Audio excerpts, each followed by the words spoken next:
पर उसका हमें फीडबैक आता रहता है, समझना पड़ता है, परखना पड़ता है, तब हम आगे बढ़ते हैं, नोट्स बनाएं।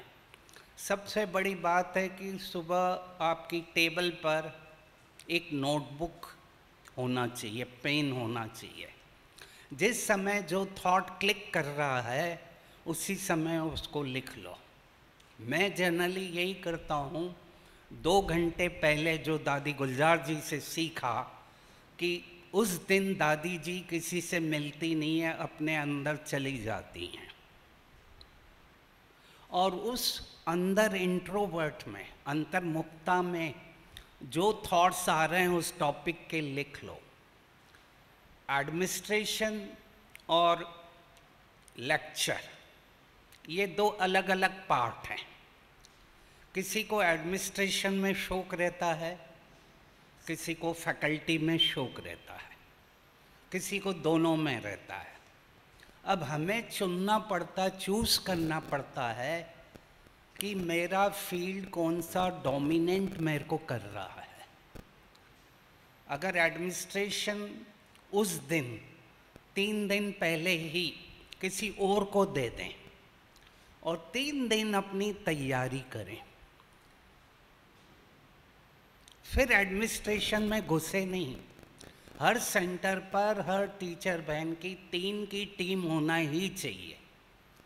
1, 2, 3, ये बाबा भी कहता है। मिनिमम 3 लोग अगर आपके तैयार होंगे, 1, 2, 3, तो वो जब आप लेक्चर करने की तैयारी कर रहे हो वो 2 आपका काम करेंगे। हर फील्ड में हम घुसने की कोशिश ना करें, जिसको आजकल स्ट्रेस का सबसे बड़ा कारण माना जा रहा है, और वो कारण है FOMO। FOMO। अब मैं ये नहीं कह रहा हूँ, मैं तो पहले से ही कह रहा था, अब बाहर वाले भी ये कारण बता रहे हैं। फोमो का अर्थ है fear of missing out. Fear of missing out. हम क्या करते हैं, हर फील्ड को पकड़ना चाहते हैं। हमें डर लगता है हम नहीं गए तो क्या होगा, मेरी वैल्यू क्या रहेगी, छोड़ देना है। स्टीव जॉब ने, जो एक एप्पल कंपनी का टॉप मोस्ट बॉस था, उससे सीखा मैंने।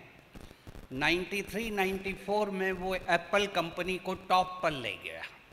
जो कंपनी 0 पर थी उसको टॉप पर ले गया। लोगों ने पूछा, वो one of the best CEO रहा वर्ल्ड का उस समय, और आज भी Apple company one of the best company world में है। लोगों ने पूछा उससे कि आपने कंपनी को कैसे टॉप पर ले गए। उसने 3 चीज़ें कही जो मैं अप्लाई करता हूँ। पहला, हर दिन जब मैं सुबह उठता हूँ अपने से पूछता हूँ आज का दिन क्यों दिया गया, why today I am here. जो दादियों को भी बाबा ने सिखाया था, हर दिन आखिरी है, हर दिन आखिरी है, अगली दिवाली नहीं आएगी। वही उस दिन के लिए पूछो, आज का दिन दिया गया है, क्यों दिया गया है। अगर मैं वही रूटीन करता हूँ तो मैं उस रूटीन में ही फंसा रहता हूँ और मेरा माइंड प्री ऑक्यूपाइड हो जाता है। फाइलें फंसी रहती है, 1000 फाइलें यहाँ फंसी हुई है तो लेक्चर क्या देंगे। फाइलों को यहाँ रखना नहीं पड़ता। जब मैं लेक्चर करने आऊँ उस समय सब फाइल बाहर छोड़ के आऊँ, मोबाइल भी छोड़ के आऊँ। मैं भी अपना मोबाइल छोड़ के आता हूँ, कोई मोबाइल नहीं। मेरे बिना दुनिया चलेगी, ये एक हम सीख लें। मेरे बिना भी दुनिया चल रही थी और चलेगी। तो उस दिन वर्तमान में आइए और टीम को एम्पावर करिए। मेरा जो सीक्रेट ऑफ सक्सेस है एक ही है, टीम मैनेजमेंट। जहाँ मैं सोचता हूँ मेरी ज़रूरत नहीं है, लेक्चर आया है, मैं खुद बहनों से पूछता हूँ क्या लेक्चर हैं, मेरा आना ज़रूरी है कि नहीं है, क्या क्वालिटी है, तब मैं मैच खेलता हूँ, नहीं तो नहीं जाता हूँ। दूसरी बहनों को, डॉक्टर्स को भेज देता हूँ। इसका सिंपल एग्जाम्पल लवन्या बहन बैठी है वारंगल की। अपोलो हॉस्पिटल में हमने कई लेक्चर कराए हैदराबाद में, और वहाँ senior doctor, junior doctor, student के लेक्चर्स हुए हैं। एक बार वो बहन ने कहा, जो वहाँ की इंचार्ज थी, बोला कि मुझे स्टूडेंट यंग पहली बार जो आए हैं मेडिकल कॉलेज में, उनका लेक्चर कराना है, आप किसी का नाम दो। मैंने 2 बहनों का नाम दिया और एक और बहन थी स्वरूपा बहन, दोनों गई और दोनों ने बहुत अच्छा कराया, पार्टिसिपेशन कराया। आज के लेक्चर्स में भाषण, जैसे बहन जी ने कहा, नहीं चलता, आउटडेटेड है, गया काम से। लंबे जितने भाषण हम रखेंगे, 6 लोग बैठे हुए हैं, आउटडेटेड है। जितना आपको सक्सेस मिलेगा एक स्पीकर से, उतना 6 में नहीं मिलेगा। 6 लोग अलग अलग बातें बोलेंगे, पब्लिक कितना सुनेगी? आज की पब्लिक केवल आधा घंटा से भी कम सुनती है, और मेरे अनुसार आज के समय 20 मिनट्स से ज़्यादा नहीं सुनती है। पहले के पीरियड 45 मिनट्स के होते थे, मेडिकल कॉलेज में जब पढ़ता था 1 घंटे का होता था, 45 मिनट्स। और अब जो आ रहा है, एजुकेशन का सिस्टम पूरा चेंज हो गया है। प्रोफेसर्स भी अब अलग अलग तरीके से पढ़ाते हैं। अभी पद्मश्री अवार्ड में बिहार का जो प्रोफेसर आनंद है, जिसकी टेक्निक पूरे इंडिया में फेमस है, 30 स्टूडेंट को लेकर पढ़ाता है, और वो स्टूडेंट हर साल 30 में से 28 स्टूडेंट जीई में एंट्री करते हैं, और उसको राष्ट्रपति ने पद्मश्री अवार्ड दिया। क्यों दिया? क्योंकि उसकी टेक्निक और method, tool, technique totally different है। तो हमें भी पढ़ाने की टेक्निक, मुरली पढ़ने की टेक्निक, भाषण करने की टेक्निक, योग कराने की टेक्निक टोटली चेंज करना पड़ेगा। पैराडाइम शिफ्ट है। तो उसको ध्यान में रखते हुए टीम बनाइए, और हर टीम की जो कैपेसिटी है, कला है, उसको यूज़ करिए। उसमें ईगो नहीं आए, है मेरे से अच्छा करा रहा, कराए, मेरे से भी अच्छा करा रहा है, उसको आगे बढ़ाओ। जिस फील्ड में जिसकी मास्टरी हो, उसको आगे बढ़ाओ। मेरे को जितनी भी टेक्नोलॉजी लगती है, मैं यंग टीम की बहनें हैं, वो करके मेरे को भेज देती हैं, मैं नहीं करता, पूरा वो करके दे देती हैं, टीम बनाई हुई है। तो टीम बिल्डिंग बहुत इम्पॉर्टेंट है, उसके बिना मैच जीत नहीं सकते। टीम का अर्थ ही है TEAM। टीम का अर्थ है total efforts of all members, TEAM, total efforts of all member. Match भी जीता जाता है टीम से। एक ने सेंचुरी मार दी, बाकी सब आउट हो गए, कोई मैच जीतता नहीं, हार रहा है। तो हर टीम को बनाइए, ब्लेंड करिए, फ्यूज़न करिए, और एक साथ बैठकर पहले प्लान करिए कि मैं क्या बोलूँगा, दूसरा क्या बोलेगा, तीसरा क्या बोलेगा। अभी सुबह मेरे को ज़रूरत थी तो मैंने एक बहन को बोला, उसने आके पूरा लिखा। देखो, टीम वर्क है। साउंड वाले हैं, रिकॉर्डिंग वाले हैं, टीम वर्क है। ब्रह्मा कुमारी इसका मैच अकेला नहीं है। मेरे को याद आ रहा है, ओम शांति भवन में ऑनरेबल चिन्ना रेड्डी जी, जो गवर्नर ऑफ राजस्थान थे उस समय, वो आए। उनका कोर्स कराने 2 बहनें वहीं राजभवन में जाती थी। फिर उनको अच्छा लगा तो वो ओम शांति भवन आई। उस समय 400 बहनें, टीचर बहनें बैठी हुई थी। उन्होंने दादी जी से पूछा, ब्रह्मा कुमारी कौन है? ब्रह्मा कुमारी कौन है? दादी जी ने कहा ये सब ब्रह्मा कुमारी है। उसको शौक आ गया, इतनी सारी ब्रह्मा कुमारी। जो वो गुरु को फॉलो करता था उसको जाकर बोला उन्होंने, आपके जाने के बाद क्या होगा? बोला मुझे नहीं मालूम, मैं नाम नहीं दे सकता। उन्होंने बताया ब्रह्मा कुमारी में तो इतनी 400 बहनें तैयार थी। तो क्या हुआ? Team work. टीम वर्क, जितना टीम वर्क हमारा पावरफुल होगा उतना हम मैच जीतेंगे। तो एडमिनिस्ट्रेशन और फैकल्टी का बैलेंस करिए। मैं ये नहीं कह रहा हूँ आपको एडमिनिस्ट्रेशन नहीं करना है, पर विड्रॉ भी करना है, डिटैच भी होना है। जब डिटैचमेंट की ज़रूरत है, कछुए समान बैठ जाओ। सबसे बेस्ट एग्जाम्पल मैं अप्लाई करता हूँ कछुए का। एक्शन के समय एक्शन, और एक्शन नहीं है तो बैठ जाओ। तो फोमो नहीं है, फियर ऑफ मिसिंग नहीं है, मुझे यहाँ भी जाना है वहाँ भी जाना है, यहाँ नहीं। जिसको बुलाना है आपको बुलाएगा, तब जाओ, अननेसेसरी मत जाओ। तो स्टीव जॉब का पहला था, आज का दिन दिया गया है तो क्यों दिया गया। दूसरा, जो मेरे को करना है आज के दिन उसको प्यार से करो, 100% करो। Love your job. जो भी आपको ड्यूटी दी गई है, चाहे खाना बनाने की, सेवा करने की, सफाई की, लव इट। बाबा ने कहा साक्षात्कार कोई भी करा सकता है, भाषण वाला नहीं कराएगा। जो प्यार से बाबा की याद में सफाई कर रहा है उससे साक्षात्कार होगा, और आप देखोगे आने वाले समय में खेल पलटेगा। तो लव योर जॉब, यानी जो ड्यूटी दी गई है अच्छी तरह उसको प्यार से करो। जिसको आप टच कर रहे हो उसको 100% करो।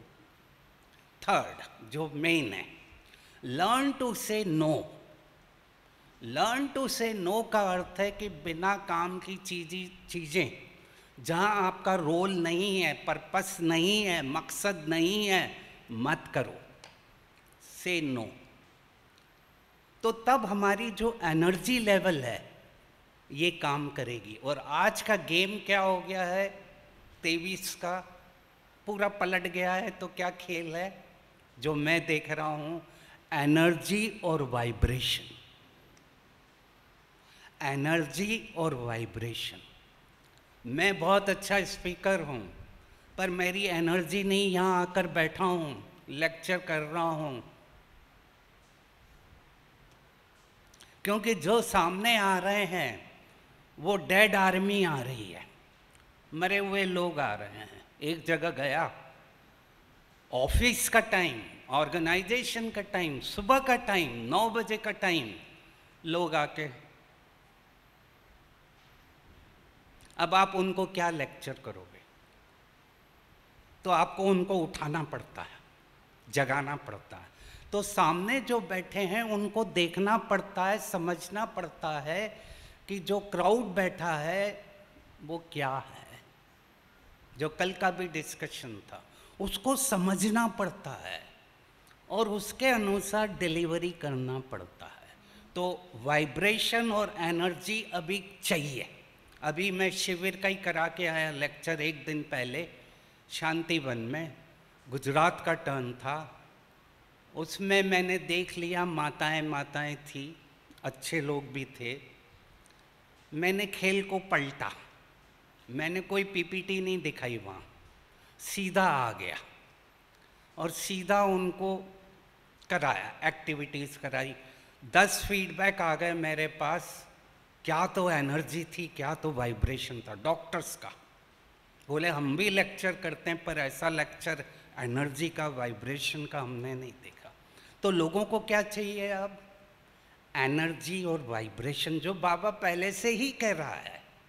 72 की मुरली से पढ़ें, बाबा ने पहले ही कह दिया था ऐसा समय आएगा केवल मनसा सेवा काम आएगी, पर हमें सब करना है।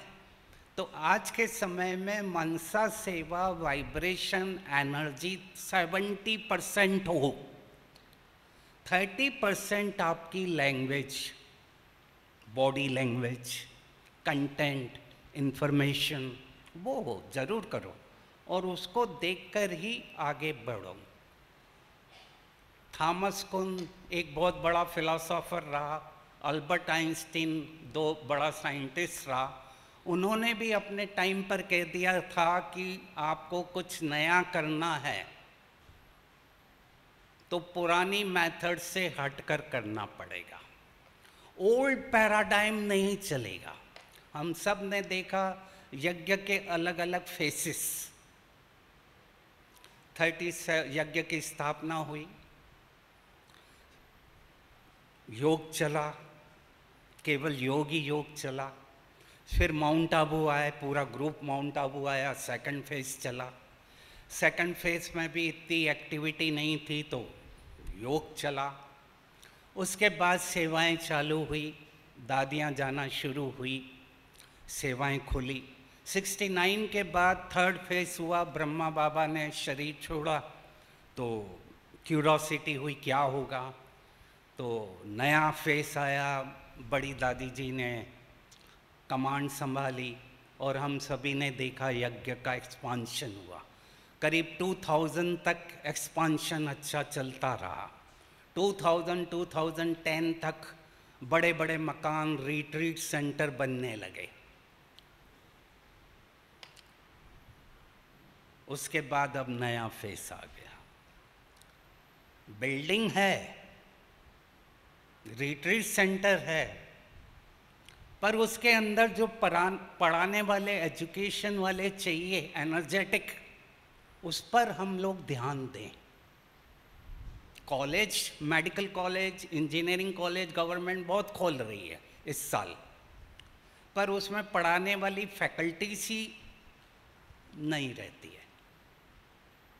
तो हमें क्या करना चाहिए, हमारा मेजर अटेंशन फैकल्टी डेवलपमेंट में करते रहना चाहिए। और मैं इसके लिए एडमिनिस्ट्रेटिव विंग और हरीश भाई और उनकी पूरी टीम को बहुत बहुत थैंक्स देता हूँ कि वो टीम बिल्डिंग कर रहे हैं, कोर टीम को बना रहे हैं। प्रोफेसर होंगे, एचओडी होंगे, डीन होंगे तो वो पढ़ाएंगे। एडमिनिस्ट्रेशन हर कोई कर सकता है, सिंपल भी कर सकता है। आज छोटी टीचर बहन भी मैं देखता हूँ ग्रुप लेकर आती है और बहुत अच्छा संभालती है, उसमें सीनियर व्यक्ति की ज़रूरत ही नहीं। और छोटी बहनी बहुत मैं देखता हूँ फटाफट टकाटक ऊपर ले जाती, इधर ले जाती, क्या एनर्जी रहती। तो एडमिनिस्ट्रेशन करवाते रहो, पर हमें अगर फैकल्टी बनना है तो मेरे को फोकस होना पड़ेगा। जो सब्जेक्ट पे लेक्चर करना है मेरे को 3 घंटे पहले, 2 दिन पहले, 5 दिन पहले तैयारी करना पड़ेगी जब कोई नया सब्जेक्ट आता है, और उसका मंथन करना पड़ेगा। अब डिलीवरी सिस्टम, खेल आता है डिलीवरी पर। कंटेंट तो हमारे पास खूब है, इंफॉर्मेशन खूब है, यूट्यूब पर बहुत है, लेक्चर्स अवेलेबल हैं, पर अब क्या आता है, खेल, सीक्रेट, कैसे उसको दें। ब्रेन में वेव्स चलती हैं, बीटा चलती, अल्फा चलती, थीटा चलती, डेल्टा चलती है। ये 4 ब्रेन वेव्स चलती रहती हैं। ऐसा देखा गया है जब अल्फा लेवल पर रहते हैं तो हमारी डिलीवरी अच्छी होती है, बीटा लेवल पर रहते हैं तो फास्ट रहती है। स्पीड को इतना मेंटेन करो जिसकी फ्रीक्वेंसी 6Hz हो। इस फ्रीक्वेंसी पर ब्रेन के फंक्शन खुलते हैं। अब ये कैसे सीखना पड़ता है, वोकल कॉर्ड को ट्रेनिंग देना पड़ती है। मेरे सामने जो बैठे मोबाइल रख दें या आप पीछे बैठ जाएं, पीछे बैठ जाएं, जिनको भी मोबाइल ऑपरेट करना है। मैं क्योंकि फोकस और हाईली थिंकेबल लेक्चर कर रहा हूँ और मेरा डेप्थ तभी आता है जब सामने वाला पकड़ता है, और जो मोबाइल का यूज़ करे पीछे बैठें। आराम से बैठें। मैंने पहले ही कहा मोबाइल कमरे पे छोड़ के आना चाहिए जब आप लेक्चर करने आ रहे हो। मैं भी छोड़ के जाता हूँ। Beta wave, alpha wave, theta और डेल्टा, ये वेव्स चलती रहती हैं। दादी जानकी का मेन गेम था अल्फा वेव से वो करती थी, यानी हमारा बोलने का स्पीड मीडियम हो। जब कमेंट्री कराएं स्लो और पॉज से कराएं। कमेंट्री कभी भी जल्दीबाजी में न कराएं। अगर आपका माइंड भाग रहा है आप मत कराओ, दूसरी बहन कराए। कमेंट्री मेरे को याद आ रहा है, बड़ी दादी ने कहा था, सेकंड अवतरण था बड़ी दादी का, दादी गुलजार में। एक बहन ने पूछा था कमेंट्री कैसे कराएं, मेरे पास रिकॉर्डेड है। बड़ी दादी ने कहा स्लो और कम, स्लो और कम शब्दों में कराओ। लंबी 10 मिनट की 15 मिनट की कमेंट्री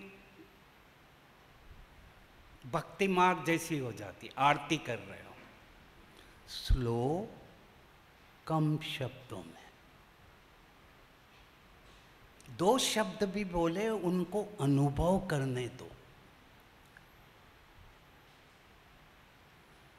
पॉज दो। जो सीक्रेट है, जितने भी बड़े मेडिटेटर्स रहे उन्होंने एक शब्द का यूज किया है, पॉज। पॉज का अर्थ है मैं आत्मा शांत स्वरूप हूं।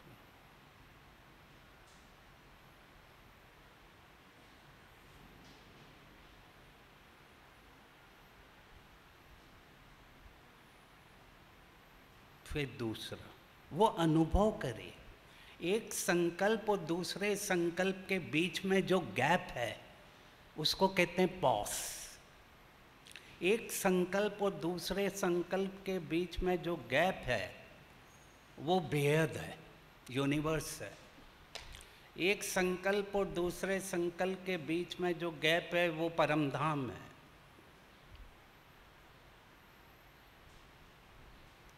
उसकी प्रैक्टिस करो। कभी भी जल्दीबाजी, बहुत कमेंट्री हेवी वाली नहीं कराना है। वो भक्ति मार्ग है, कंटिन्यूस चांटिंग करना है, तो हमें वो नहीं करना है। हाथ उठाएं और कहें सब ठीक है। ब्रीथ इन एंड आउट, सांस लो और छोड़ो। खड़े हो जाओ।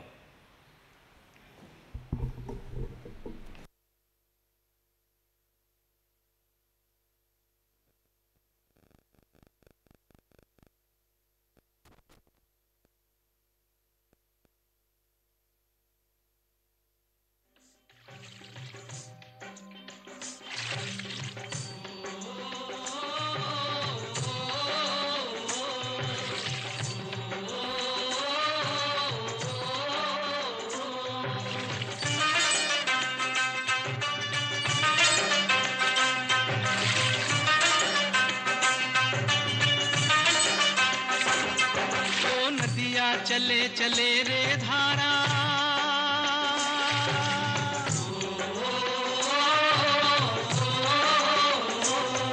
ओ नदिया चले चले रे धारा, चंदा चले चले रे तारा। तुझको चलना होगा, तुझको चलना होगा, तुझको चलना होगा, तुझको चलना होगा।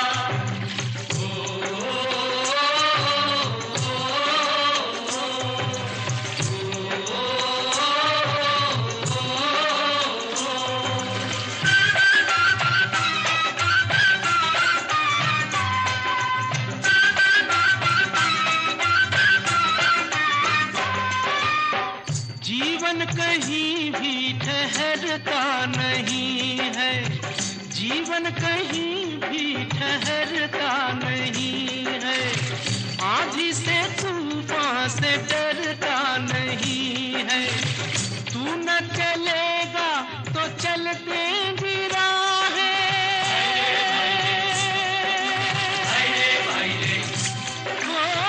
तू न चलेगा तो चलते गिरा है। मंजिल को तरसेंगी तेरी निगाहें, तुझको चलना होगा, तुझको चलना होगा, तुझको चलना होगा, तुझको चलना होगा। ओ नदिया चले चले रे धारा, चंदा चले चले रे तारा, तुझको चलना होगा, तुझको चलना होगा, तुझको चलना होगा, तुझको चलना होगा।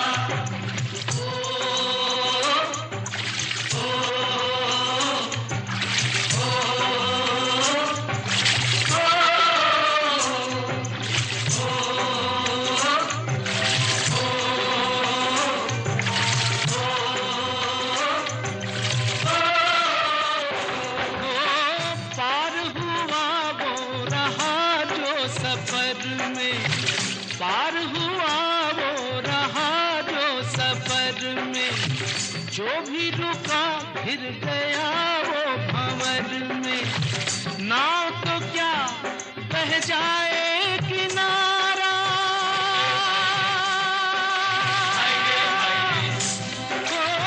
नाव तो क्या बह जाए किनारा, बड़ी ही तेज समय की है धारा। तुझको चलना होगा, तुझको चलना होगा, तुझको चलना होगा, तुझको चलना होगा। ओ नदिया चले चले रे धारा, चंदा चले चले रे तारा, तुझको चलना होगा, तुझको चलना होगा, तुझको चलना होगा, तुझको चलना होगा।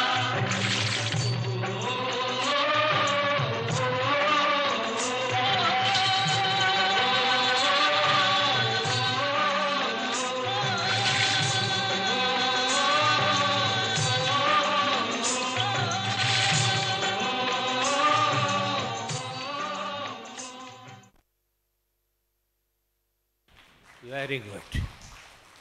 मैंने क्या किया, टीम को खड़ा कर दिया। टीम को खड़ा कर दिया तो मैं रिलैक्स हो गया, तो मेरा चिंतन टॉपिक पे आ गया, आपको भी रेस्ट मिला। तो इसीलिए मैंने कहा हर 20-25 मिनट में टीम मेंबर को खड़ा कर दो। अब उसकी जो भी मास्टरी हो, एक्टिविटी कराने की हो, हेल्थ की हो, योगा की हो, वो आपको सिलेक्ट करना है। कहाँ एक्टिविटी कराना है, कहाँ नहीं कराना है, वो हमें आता है। कहाँ योगा कराना है, कहाँ नहीं कराना है, वो हमें आता है। वो धीरे धीरे पकड़ में आ जाता है कि इस ग्रुप में क्या फिट रहेगा। जनरली मेरे साथ तो 4 की टीम रहती है मधुबन में, जो हमने कराई भी थी एडमिन विंग की ट्रेनिंग में। एक एक्टिविटी मास्टर थी और एक योगा मास्टर थी, फिजियोथेरेपिस्ट थी। तीनों को ब्लेंड करता गया तो हर कोई का ब्रेन चलने लगा। ये वेल है कि 20 मिनट 25 मिनट के बाद हम थक जाते हैं, और आज के समय में ये ज़्यादा प्रॉब्लम आ रहे हैं, तो आपको ब्लेंडिंग करना पड़ता है खेल को। अब हर आत्मा को क्या चाहिए? ग्रोथ। मैं बढ़ूं, मैं आपके सेंटर पे आ रहा हूं तो मेरी ग्रोथ होना चाहिए। केवल मैं मुरली सुनने नहीं आ रहा हूं, मेरा जो माइंड है उसकी ग्रोथ हो। और ग्रोथ करने के लिए हमें 3 चीज़ें देना पड़ती है: फ्रीडम, डिग्निटी और पार्टिसिपेशन। सबसे की वर्ड है आज का, चाहे हमारे स्टूडेंट मुरली सुन रहे हैं, पार्टिसिपेशन। वो भी पार्टिसिपेट करना चाहते हैं। बड़ी दादी हमेशा क्वेश्चन पूछती थी, खड़ा करती थी, नाम से याद रखती थी। मुझे याद है दादी चंद्रमणि जी जब मुरली पढ़ती थी तो पीछे से बुलाकर वहाँ बिठा देती थी, यहाँ बैठो। तो वो अच्छा लगता था, दादी बुला रही है। तो पार्टिसिपेशन वन वे नहीं हो, टू वे हो। उनको भी इन्वॉल्व करो। आप मुरली जल्दी ख़त्म करो थोड़ा, फिर उनसे पूछो क्या था, कैसे थे, अच्छा था, कल क्या हुआ, क्या प्रॉब्लम आया, ठीक हुआ कि नहीं हुआ, सब। तो उसको लगता है कोई मेरे को सपोर्ट कर रहा है। शेयरिंग, पार्टिसिपेशन का अर्थ होता है शेयरिंग। और डिप्रेशन का मेन कारण है कि हम शेयर नहीं करते हैं। तो पहला हो गया, प्री ऑक्यूपाइड माइंड को खाली करो, रख के आ जाओ जूते में, चप्पल में, वहीं छोड़ाओ नेगेटिव फाइल। इसीलिए मंदिरों में जूता बाहर क्यों रखवा देते हैं, चप्पल क्यों बाहर रखवाते हैं? अपनी सब नेगेटिविटी छोड़ के आ जाओ वहाँ। अब जब अंदर आ रहे हो तो फ्रेश माइंड से आओ। तो फ्रीडम भी चाहिए, डिग्निटी। अब ये इस समय का 2023 का मेन खेल है। कभी भी किसी की डिग्निटी को हर्ट नहीं करना, कोई भी हो। एक गलत वर्ड पूरा खेल को खत्म कर देता है। डिग्निटी यानी रिस्पेक्ट। जिस धर्म का है, वो जो व्यक्ति है, गरीब है, अमीर है, कुछ भी प्रॉब्लम है उसको शरीर में, डिग्निटी को हर्ट ना करें। अब ये क्राइम बन गया है, इसलिए बहुत केयरफुल होना पड़ता है। जब आप मुरली भी पढ़ रहे हो, उसमें जो शब्द आए हैं पहले से 6 बार मुरली पढ़ लो। और मुरली में आपको लगता कुछ शब्द उस समय के थे, अभी के हैं, चेंज हो गए हैं, तो उसको ज़्यादा रुको नहीं, पढ़ के चले जाओ। कभी कभी मैंने देखा हम नेगेटिविटी पे बहुत जोर देते हैं। और क्लास में स्टूडेंट का न आने का कारण एक मुख्य है, जो हमने 100 लोगों को पूछा, उन्होंने बंद कर दिया था। क्या कारण है? उनका मेन आंसर आया 80 का 100 में से, गिल्ट। गिल्ट, मैं क्लास में जाता हूं तो गिल्ट आता है। हम क्योंकि वहाँ इतना पिटाई करते हैं कि उसको लगता मैं तो कर ही नहीं पा रहा हूँ, इससे अच्छा नहीं जाऊँ। इसीलिए कभी भी किसी में, खुद में, दूसरों में गिल्ट पैदा ना करें। ये सबसे बड़ा पाप है। किसी भी ह्यूमन बीइंग में हमने गिल्ट क्रिएट किया तो उससे बड़ा पाप कोई नहीं है। हमें उसको सम्मान देना है। और जहाँ हमें लगता है कि ये नेगेटिव वर्ड बहुत तीखा है, आगे बढ़ गए, पढ़ते हुए जाओ, पर रुक नहीं जाओ। वीकनेसेस को हाईलाइट नहीं करो। हमें हाईलाइट क्या करना है? ताकत को, स्ट्रेंथ को। तेरे में है मोटिवेशन। व्यक्ति जो आ रहा है यहाँ पर क्लास में आ रहा है, उसको धक्का चाहिए, मोटिवेशन चाहिए। और मोटिवेशन हमें देना है। हमारा मेन काम ही आज के समय में है पालना, सस्टेनेंस। वो लोग क्लास सुन रहे हैं, यूट्यूब पर सुन रहे हैं, पर सेंटर क्यों आ रहे हैं? उसको पालना चाहिए। और वो पालना हमें उनको देना पड़ेगी। जैसा मैंने कहा कि ह्यूमन नेचर और माइंड इतना कॉम्प्लिकेटेड हो गया है, ओवर थिंकिंग इतना प्रॉब्लमेटिक हो गया है, आगे आने वाले समय में डिप्रेशन इतना कॉमन होता जा रहा है। सुसाइडल टेंडेंसी इतनी कॉमन होती जा रही है, आगे क्या होगा मैं नहीं कह सकता, वो खतरनाक टाइम है। और उस खतरनाक टाइम में हमें उसको सपोर्ट करना है, शेयर करना है, केयर देना है, हर एक से बात करना है। शांतिवन में भी मैं जब वॉक करता हूँ हर एक से बात करता हूँ, चाहे वो लेबर है, क्या है, वो है, ये, हर एक से मुस्कुरा के बात करता हूँ, तो सब मेरे से जुड़े हुए हैं और किसी से भी कुछ काम कराना है कर देते हैं। तो हर एक से कनेक्टेड रहो, कम्युनिकेट करो, तो तब हम उनसे पालना उनको दे सकते हैं। यही मैं बता रहा था, हम सब पूर्वज हैं और पूर्वजों का काम ही है पालना देना, शुभ भावना, शुभकामना देना।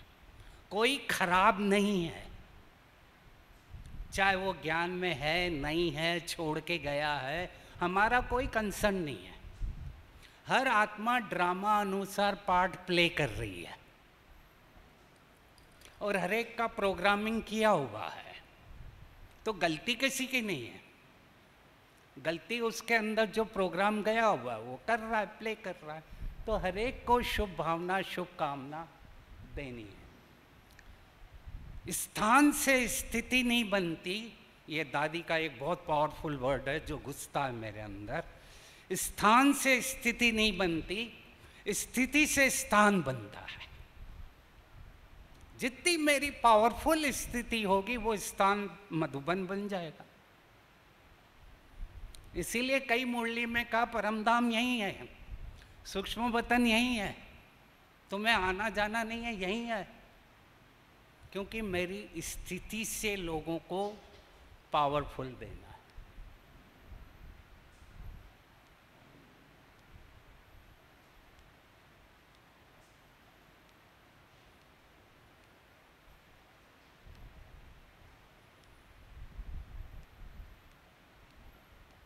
ये काफ़ी हायर लेक्चर हैं, काफ़ी। हाँ, ये अच्छा चित्र है। भाषण करना कैसा है? वो कुछ बोल रही हैं डांसर, चेहरा, आंखें, हाथ, पाँव, लोगों को पता लग जाता है। हमारा चेहरा चलन सेवा करता है। चेहरे में खुशी नहीं और मैं आके खड़े हो जाऊं, कोई एनर्जी काम की नहीं कि मैं कितना भी बोलूं, भाषण करूं। चेहरे पर मेरे को पहले देखना पड़ता खुशी की नहीं। मैं अभी छाया बहन को यही समझा रहा था, एक्सरसाइज कराएगी पर खाली एक्सरसाइज नहीं कराना है, एक्सरसाइज के साथ साथ चेहरा चलन वाइब्रेट करना है। नहीं तो कई लोग एक्सरसाइज करते हैं जैसे दुखी होकर कर रहे हैं। अगर कराने वाला खुश होकर करा रहा है, एनर्जी से करा रहा है, तो वो भी करेंगे। तो कितना ध्यान रखना पड़ता है जब स्टेज पर आते हैं तो चेहरा वाइब्रेट करे। और बाबा ने मुरलियों में कहा ही है कि आने वाली सेवा चेहरा चलन से है, बाकी खत्म हो जाएगा, ये भी आउटडेटेड हो जाएगा।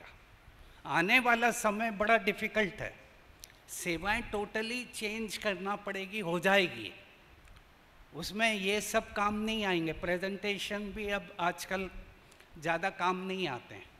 प्रेजेंटेशन वहाँ करना पड़ता है जब कंपनी में जा रहा हो, कॉलेज हो, कुछ समझाना हो, तो वहाँ काम आता है। पर अगर आप 5000 लोग बैठे हैं वहाँ प्रेजेंटेशन काम नहीं आता, वहाँ आपका खुद का पावर काम आता है। तो वो हमें धीरे धीरे सीखना पड़ता है कि कहाँ पीपीटी दिखाना है, कहाँ नहीं दिखाना है। तैयारी करो, पर कहाँ मैं नहीं दिखाऊं वो मेरे ऊपर है। जैसे मैंने कहा परसों के शिविर में मैं ले गया था लैपटॉप, पर मैंने देखा 6000 लोग बैठे हुए हैं। प्रोजेक्शन का इतना अच्छा वो नहीं था क्योंकि आगे स्टेज कर दिया गया था। तो मैंने कहा कोई फ़ायदा नहीं, तो एक्स टेम्पो किया, बैग को वहीं का वहीं रख दिया। तो वो चेंज करना आना पड़ता है। स्किल्स 20% सक्सेस देता है, स्किल्स 20% सक्सेस देता है, स्ट्रेटजीज 80% सक्सेस देता है। स्किल्स यानी हम सभी बाबा के ज्ञान को अच्छी तरह जानते हैं, 7 डे कोर्स कराते हैं, शिविर कराते हैं, क्लासेस कराते हैं, वो स्किल्स है हमारी। पर वो केवल कितना सक्सेस देती है? 20%। 80% क्या है? कौन सी युक्ति, कौन सी मेथड, कौन सा टूल मैं यूज कर रहा हूं, वो काम आता है और वो बदलना पड़ता है। सबसे बड़ा है क्राउड को समझना, फील करना, परखना। अगर कोई स्टूडेंट आता आज के समय में, तो मैंने ये देखा, उसको शांति चाहिए, आप उसको 7 गुण बता रहे हो, खुशी, प्यार, शांत, नहीं नहीं मेरे को नहीं चाहिए, मेरे को शांति ही चाहिए। अब इतना स्पेसिफिक हो गया है। जो दुखी होके आया उसको बचपन से शांति नहीं मिली, तो वो क्यों आ रहा है सेंटर पर? शांति। अभी शिविर में ही मेरे को बाहर मिली एक यंग मदर, बच्चा, शाम को मिली। आप वही हो जिसने सुबह शिविर कराया था? मैंने कहा हाँ वही हूँ। बोला मेरी सास, मदर इन लॉ अंदर बैठी थी, मैं बाहर थी क्योंकि बच्चा तंग कर रहा था। मेरी मदर इन लॉ खुशी नहीं रहती है, और मेरा जो पति है सब है उसके पास, जॉब है, सीए है, पैसा है, पर खुश नहीं रहता, इसलिए मैं दोनों को लेकर आई यहाँ। अब आप सोचो क्या था फैक्टर, वो क्यों आए थे?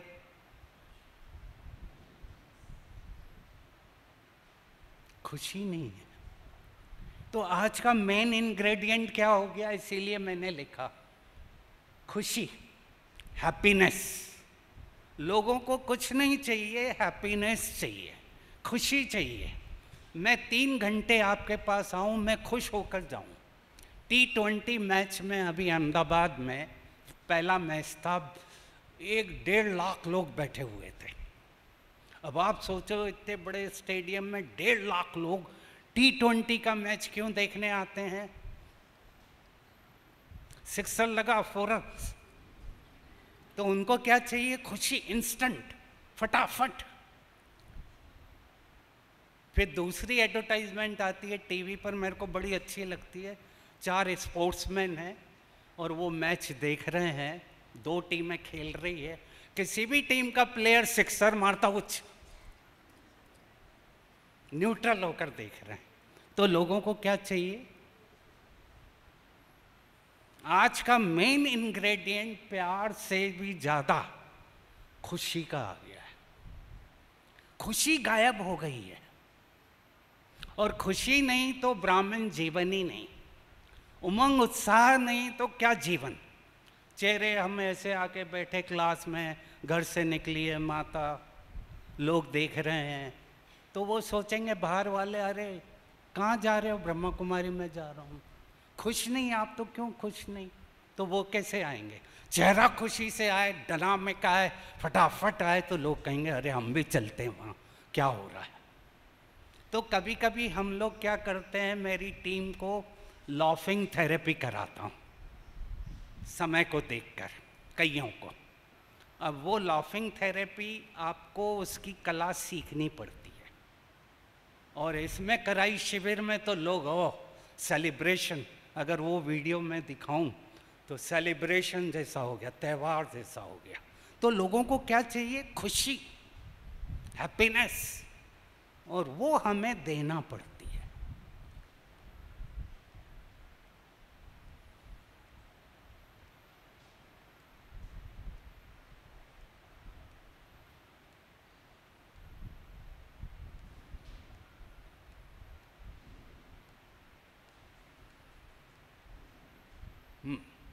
अब आते हैं अपने मेन टॉपिक पर।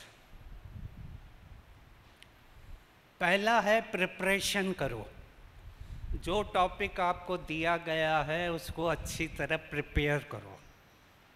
इंफॉर्मेशन निकालो उस सब्जेक्ट से रिलेटेड।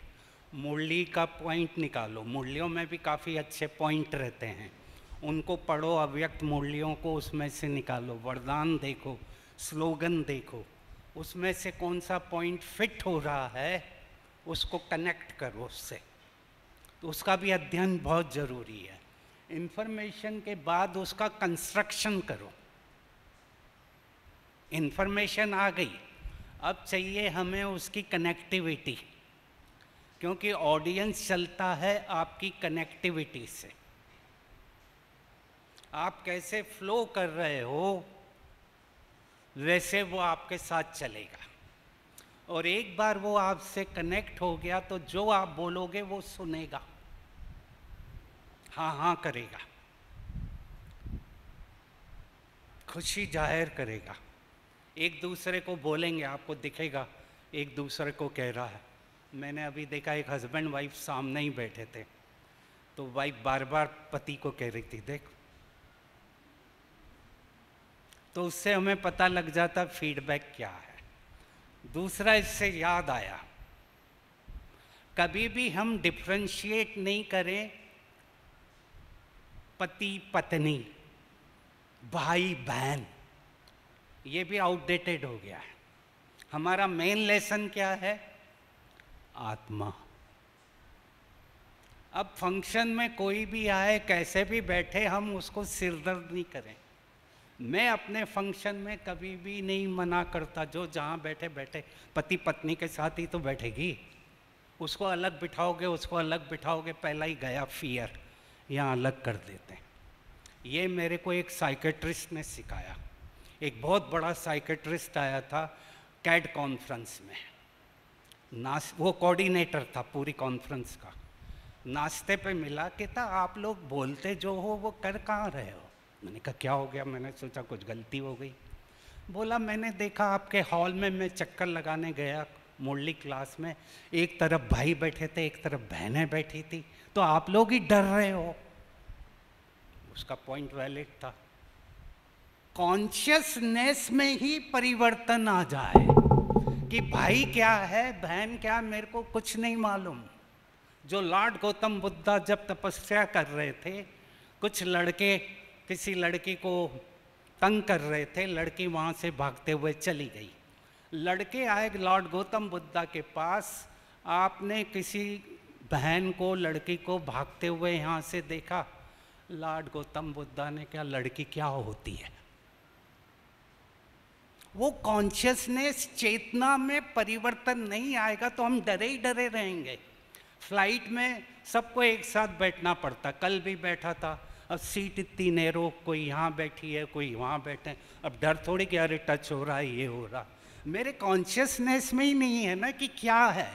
उसको कहते हैं आत्मा अनुभूति, उसको कहते हैं अशरीरी भाव। मेरे को चेतना में ही नहीं है कौन क्या है, सब एक आत्मा है, स्पार्क है। तब तो वो वाइब्रेशन हम उनको देंगे, नहीं तो आधा डर हमारे स्टूडेंट का वही रहता है, फियर। तो वो फियर हम निकालें, बाकी जहाँ बैठे जिधर बैठे हमारा काम नहीं है। नहीं तो वो एक बहन यहाँ से निकलती है, अरे अरे यहाँ नहीं बैठो, वहाँ जाओ, अरे पूरा मुरली डिस्टर्ब कर देते। अरे कोई कहाँ जा रहा है, बैठ रहा है, हमारा काम थोड़ी है। हमारी एनर्जी अनवांटेड एरिया में हम खो देते हैं। हमारे को बाबा परम धाम की एनर्जी दे रहा है, परमात्मा एनर्जी है, उसको हमें लेना है, और ये छोटी छोटी बातों पे ध्यान नहीं देना। तीसरा है ऑडियंस। जो मैंने कहा, ऑडियंस हमारे को क्लियर होना चाहिए, सामने कौन बैठे हैं। विजुअल, आपको ये दिखाना है, नहीं दिखाना है, गीत बजाना है, नहीं बजाना है, खड़े होके बोलना है, बैठ के बोलना है, ये आपकी पर्सनालिटी है। किसी को खड़े होके बोलने में अच्छा लगता है, किसी को बैठकर होना अच्छा लगता है, ये आपके ऊपर है। जहाँ तक देखा गया, खड़े होकर बोलने में आपका आई टू आई कांटेक्ट अच्छा रहता है। अगर 5000 लोग बैठे हैं और आप बैठे हैं तो उनको दिख ही नहीं रहे हो आप, तो वो वहाँ पर खड़े होके बोल सकते हैं। कंपनी में है, कॉलेज में है, अब आपको देखना है कितना क्राउड है, एक छोटा रूम है, बोर्ड रूम है, उसमें बैठ के भी कर सकते हैं। तो ये चेंजेस आपको अच्छा जिसमें लगता है you are comfortable in sitting standing, वो आपके ऊपर है, आपकी पर्सनालिटी के ऊपर है। आपको किसी की कॉपी नहीं करना है, कोई भी स्पीकर की कॉपी नहीं करना है। जो आपकी नेचुरल पर्सनालिटी है उसके अनुसार बोलना है, कट एंड पेस्ट नहीं करना है। मैं जो दिखा रहा हूँ वो